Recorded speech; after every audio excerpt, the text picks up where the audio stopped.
Selamat sore pemirsa semuanya dimanapun Anda berada, TV Desa Sardoarjo. Nah kali ini di kesempatan sore hari ini alhamdulillah kami bisa bertemu dari tim Warta Desa dan juga tim TV Desa Sardoarjo berkolaborasi bertemu dengan Pak Lurah, Pak Haji Waluyo. Gimana kabarnya Pak? Oke, saya Mbak. Alhamdulillah. Baik Dan Pak. Oke. alhamdulillah kali ini tentunya kita nak mengucapkan selamat kepada Pak Arjuna atas terpilihnya sebagai kelurah atau kepala lurah Desa Sardoarjo. Dan kali ini kita akan ngobrol bersama beliau mengenai bagaimana perkembangan dan juga bagaimana target kedepannya Desa Sardoarjo. Oke. Di Aceh sama Mas Andi. Yang pertama saya mengucapkan terima kasih kerawan dari di Aceh sama Mas Andi dalam rangka menerima dari desa dari warga desa. Ke depan ya pertama saya mengucapkan terima kasih kepada masyarakat karena saya saya merasa sangat berat karena ini kepercayaan luar biasa, kemudian ekspektasi yang luar biasa dari masyarakat untuk Sardoarjo ke depan. Saya kira harus ada banyak perubahan mindset dari masyarakat terhadap perekonomian, terhadap pertanian khususnya, kemudian terhadap lingkungan. Harus ada perubahan besar di mindset di masyarakat. Pertanian saya melihat bahwa harus berevolusi ya ke pertanian organik, karena saya melihat pertanian di Sardoarjo dan mungkin di seluruh Indonesia mungkin ini petani merasa sangat tidak bagus untuk prospek ke depan karena mereka merasa tidak ada keberpihakan dari masyarakat, dari pemerintah. Pupuk sangat mahal, sangat susah dicari, kemudian harga produk pertanian sangat murah karena ada kebijakan impor. Nah gimana sekarang ada beras impor, ada jagung impor, ada kedelai impor, bahkan garam yang notabene kita menikah negara kepulauan terbesar di dunia kok impor. Ini kan kita nyun sewu konyol kira ini. Padahal untuk pertanian konvensional seperti sekarang ini kan semakin lama biaya produksinya semakin mahal karena tanah itu kan mati Mbak dengan pupuk kimia dan sebagainya meningkat. Biaya produksi sangat mahal, di sisi lain harga beras kemudian hasil pertanian yang lain juga murah. Akhirnya ini bom waktu yang luar biasa bagi pertanian di Indonesia, khususnya Sardoarjo, karena nanti akan nyun sewu pertanian akan mati pelan-pelan karena akhirnya masyarakat kemudian generasi muda kita tidak akan tertarik terhadap pertanian. Sekarang sudah kita rasakan, sekarang 80% petani kita itu sudah sepuh-sepuh semua, mungkin ya 80% lebih sepuh semua, dan ini bom waktu yang luar biasa. Kalau tidak, kita harus berevolusi ke pertanian organik. Kenapa organik? Karena saya punya teman yang pengusaha internasional di bidang yang menampung hasil organik. Kemudian saya juga punya teman direktur salah satu BUMD di DKI Jakarta, anak buahnya Pak Anies Baswedan, yang divisinya adalah menampung semua produk pertanian, produk organik, namanya Food Station. Nah, harus berubah ke sana, evolusi ke sana petani kita, perubahan mindset ke organik, karena semakin lama pengolahan tanah dan produksi pertanian semakin rendah dengan pupuk organik, dengan kompos, dengan organik semua. Kemudian harga juga mahal untuk produk-produk pertanian organik mereka. Ini suatu yang berat karena merubah budaya dan pemberadaban masyarakat. Yang kedua lingkungan. Saya tuh punya program pemanfaatan pekarangan. Sebenarnya program ini sederhana. Setiap rumah harus menanam sesuatu yang dikonsumsi setiap hari. Ada sayur mayuran, ada lombok, ada sawi, ada tomat, terong, cabai, ada apa nggih, kenikir, kemangi dan sebagainya. tiap rumah harusnya. Untuk kebutuhan Wong sehari. itu kita potensinya ada. Setiap kakak punya tempat pekarangan masing-masing. Tanah ada, pupuk ada, garin jaluk, Mbak. Di media bisa dengan bekas minyak, dengan apa, plastik-plastik gitu. Artinya ini sangat berkaitan dengan green and clean. Karena apa? Green itu hijau untuk pelestarian lingkungan, dan ini berkaitan dengan ekonomi. Karena apa? Ada efisiensi yang luar biasa. Saya hitung nih, satu RT dengan estimasi atau satu RW dengan estimasi 100 KK itu efisiensinya 3,5 juta per minggu. 3,5 juta minggu. Satu RW dengan estimasi 100 KK dengan estimasi pengeluaran mereka Rp5.000 tok loh ini. Kan setiap kakak harus makan tiap hari. Betul. Setiap minggu 3,5 juta, setiap bulan sudah 14 juta. 1 tahun untuk 100 kakak menikah, 1 RW nggih, sudah 156 juta. Untuk satu RW. Satu desa saya hitung dengan estimasi 5.000 kakak, 8,7 miliar per tahun. Ini angka yang mencengangkan, angka yang sangat besar. Kalau 8,7 miliar itu bisa diefisiensi, tidak keluar dari Sardoarjo keluar. Padahal 8,7 miliar itu angka yang minimal, bisa sangat lebih. Karena cuma 5.000. 5.000 itu kan belum membeli bensin, belum parkir di pasar, belum membuang waktu, Mbak. Itu bahkan sebenarnya bisa 15.000 per maka bisa 20.000. Saya menghitung angka yang sangat minimal.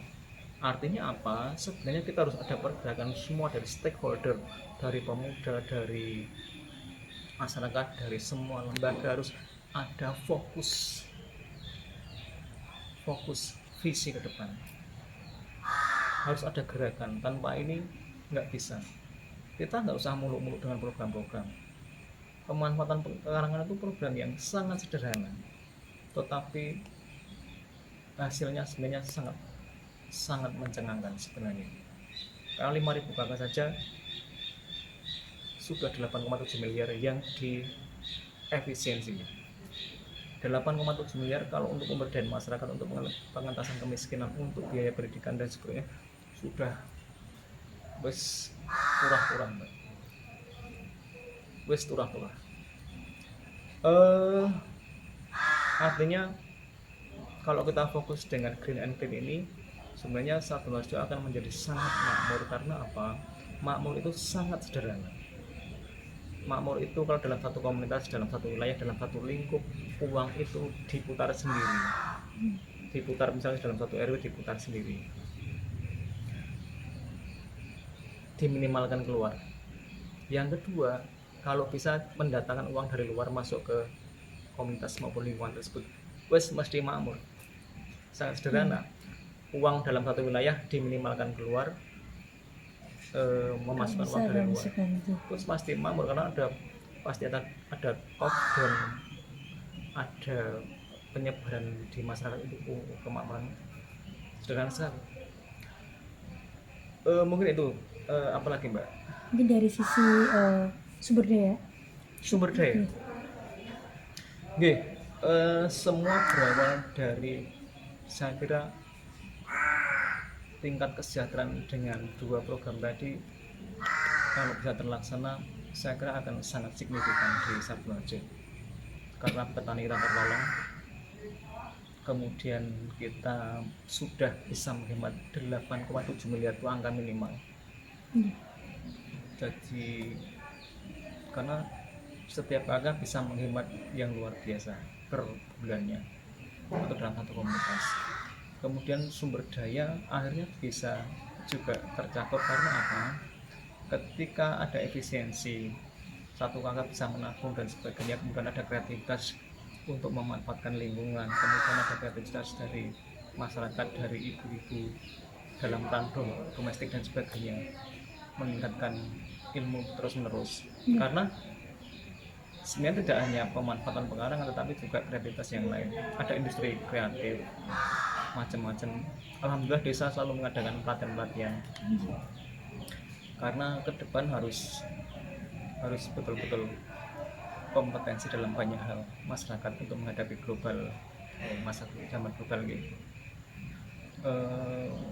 Tentu saja masyarakat harus siap, anak-anak harus berpendidikan yang cukup, kemudian harus ada pemberadaban dalam tanda kutip. Pemberadaban itu dari kata takdib itu lebih ke aplikasi sebenarnya, karena kita tidak bisa mengandalkan ilmu pengetahuan sebenarnya, karena ilmu pengetahuan tanpa pemberadaban, tanpa moralitas dan akhlak itu omong kosong dan itu malah membahayakan. Ada orang yang mengatakan orang pintar yang tanpa moralitas akan sangat mengerikan. Mendingan orang bodoh saja, lebih mengerikan orang pintar yang tanpa. Jadi desa punya fokus juga di bidang pendidikan karena pemerintah kelurahan harus memastikan bahwa pendidikan di masyarakat harus tercapai dengan baik. Anak-anak tidak ada yang tidak bisa sekolah, anak-anak kaum duafa, anak yatim harus dipastikan bahwa semua mendapat pendidikan yang layak. Pendidikan tidak hanya di Nepong, sekarang ada lembaga swasta juga di bidang pendidikan yang harus kita support bersama-sama. Jadi gitu Mbak Ajeng. Kemudian untuk dari sisi pembangunan, Pak, hendak dimulai dari mana dulu untuk dari Kelurahan Desa Sardoarjo? Pembangunan di apa? Pembangunan sangat banyak dimensinya. Mulai dari mungkin untuk masyarakat, di kalangan masyarakat meninggal, barangkali untuk taman anak atau bagaimana nanti?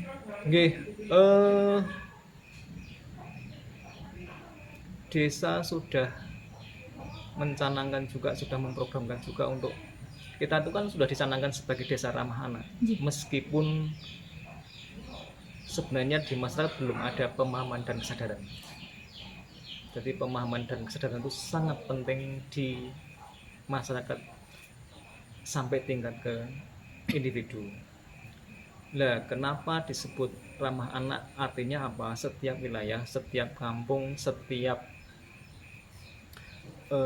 komunitas masyarakat harus punya ruang yang kondusif terhadap anak-anak. Nah, kelurahan itu saya memprogramkan sebenarnya masjid dan musola. Karena apa? Saya melihat di Sardoarjo itu setiap RW pasti ada masjid. Kenapa di masjid?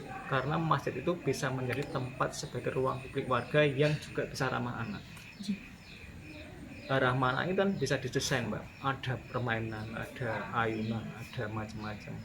Ada tanaman yang perindang sebagai konsumsi untuk oksigen mereka dan sebagainya. Kenapa di masjid dan musola?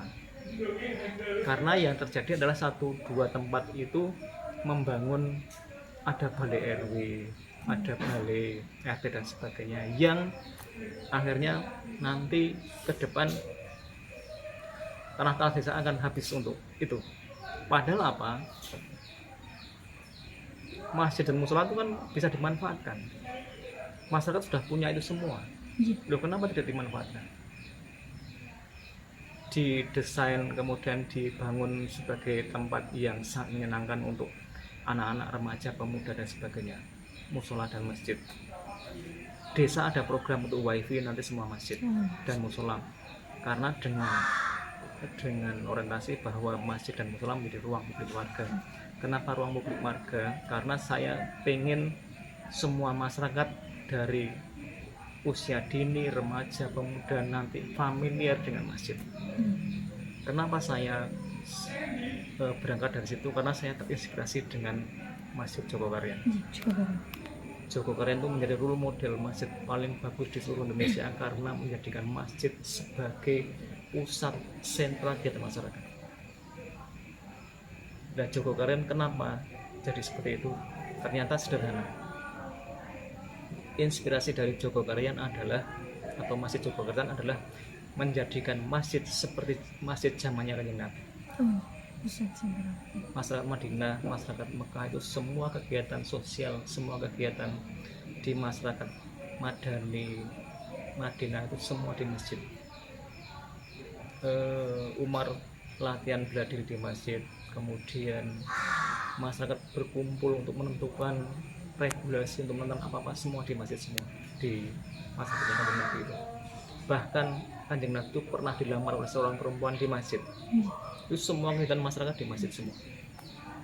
Nah, kenapa kita tidak mencontoh seperti itu? Kebanyakan kita, masyarakat kita, masjid ini disucikan dalam tanda kutip, purifikasi namanya, puritan tanda kutip. Kayak masjid ini nggone wong sholat, nggone wong ngaji, nggone wong maca Quran. Nah, kenapa harus ada penyempitan pemikiran seperti itu? Malah nggawe gedung anyar, nggawe balai anyar, masjid kosong. Lah, ruang publik warga, kemudian ruang ramah anak dan sebagainya itu bisa di halaman masjid, bisa di masjid, bisa di musola dan sebagainya. Kemudian didesain untuk menjadi sangat ramah terhadap anak, supaya mereka familiar dengan masjid. Remaja tidak kemana-mana, tetapi di masjid. Pemuda tidak nyuwun sewu keluyuran kemana-mana dengan wifi, dengan yang diampun oleh lurah nanti. Itu deh kalau untuk ruang ramah anak. Tetapi kan juga kondisional, maksudnya ada masjid yang sangat sempit, nggak punya halaman dan sebagainya. Kalau ada tanah desa bisa dimanfaatkan juga untuk ruang publik warga, untuk taman kampung dan sebagainya. Baik Pak, barangkali sebagai pungkasan, pesan dari panjenengan kepada masyarakat Desa Sartonoharjo untuk mensupport kegiatan desa. Semua masyarakat, terutama semua stakeholder, semua pemangku kepentingan harus punya visi, harus punya tujuan yang sama untuk memberadabkan masyarakat dalam hal ekonomi tadi, dalam hal pertanian, kemudian dalam hal lingkungan. Ini sangat penting karena kita tuh gagal, pendidikan kita gagal. Saya melihat di lapangan tuh ada anak-anak SD, ada bahkan di Nyun Sewu ada pondok pesantren yang tidak saya sebutkan. Santri-santri itu membuang sampah di 9 tempat. Artinya kita gagal. Bahkan pendidikan agama kita, pengajaran agama kita gagal. Karena apa? Puncak ilmu dan agama adalah kebaikan, adalah ekspresi kesalehan. Nah, kita harus ditanamkan dari usia dini anak-anak kita, jangan sampai dibiarkan membuang sampah di 9 tempat, karena ini efeknya sangat besar. Ketika kita permisif terhadap anak-anak untuk membuang sampah, artinya kita membiarkan mereka tidak bertanggung jawab. Ini tidak sederhana, sampah saja nggak sederhana untuk anak-anak kita. Akhirnya nyuwun sewu, negara kita itu negara yang amburadul karena memang tidak serius untuk memperhatikan akhlak dan karakter manusia. Yang diunggul-unggul sekarang itu cuma ilmu pengetahuan, cuma kepandaian, bahkan nyuwun sewu membaca Al-Quran di lomba-lombakan macam-macam yang tanpa substansi akhlak. Kita gagal sebenarnya. Nyuwun sewu nggih, di Skandinavia itu, di Finlandia, di Denmark itu, mereka bahkan 94% ateis, tetapi tidak ada kejahatan. Mereka sangat santun, sangat ramah, mereka sangat manusiawi sebagai manusia. Tidak ada satu sampah pun di negeri tersebut seperti negeri dongeng saja di Denmark itu. Dari anak-anak sampai orang tua ada sampah diambil. Saya menyebut mereka sangat Islam, karena Islam itu atas sifat ya. Semua kebaikan itu Islam.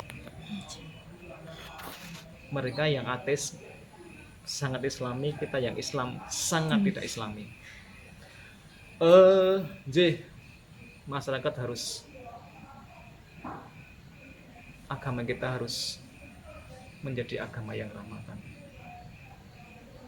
menjadi agama yang outputnya adalah kebaikan, karena kita kehilangan rahmatan, kita kehilangan memayu yang dawono dalam bahasa Jawa. Memayu itu memakmurkan dan menyelamatkan. Kita gagal memakmurkan, kita gagal menyelamatkan lingkungan, kita gagal menyelamatkan kemanusiaan kita. Jadi itu Mbak, kita harus kembali kepada Islam yang sejati, kepada manusia yang sejati, yaitu adalah rahmatan lil alamin dan atau memayuhi yang Taurat tadi, memayuhi yang manusia juga. Ini satu dialektika. Jadi itu Dek, diajeng sama Mas Andi malam sangat. Baik, terima kasih banyak kepada Pak Lima, Pak Arjuna atas waktu yang diberikan dan juga penyampaian beberapa program ke depan untuk Desa Sardonoharjo. Untuk pemirsa semuanya, jangan lupa untuk selalu menyaksikan TV Desa Sardonoharjo. Jangan lupa untuk selalu mengikuti. Terima kasih. Assalamualaikum warahmatullahi wabarakatuh.